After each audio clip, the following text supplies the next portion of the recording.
Hey, it's Todd, and let's talk. There's lots of blame to go around.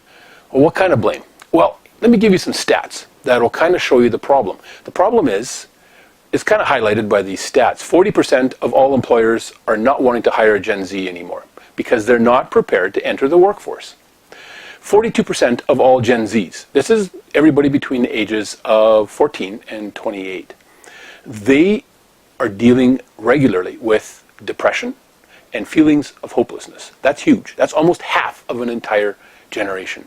That's the youngest generation that's entering the workforce. Now, there's lots of blame to go around. Who's getting some of the blame? Parents are getting some of the blame. We deserve some of it because if we haven't been teaching our children as they're growing up that they need to work for what they want, then we're not preparing them for life. Teachers are partially to blame. Right now, our literacy rate is half of what it was in 1948. Our students in North America are 2 years behind in the rest of the countries, advanced countries around the world. And our politicians are also to blame because this generation hardly ever gets taken into account by politicians. And our healthcare system is also partially to blame. For a few years, they locked these children. They were between the ages of 9 and 23 at that point. So the youngest were children, the oldest were barely young adults. They locked them in their homes. They locked them out of their schools, their jobs, and their churches. And then they were told that they need to isolate them in their rooms if they had a cough. The reality is we don't even do that to our hardened criminals anymore in Canada. Solitary is not allowed. There's lots of blame to go around for that. But that's not what we want to talk about today. I want to talk about the question that we need to be asking. Where do we go from here? That's the most important question. I was watching a video this afternoon of Kristi Noem, the governor from North Dakota, and she was in North Carolina helping the survivors of Hurricane Helene. And what everybody was asking was, how can we help? What can we do to help?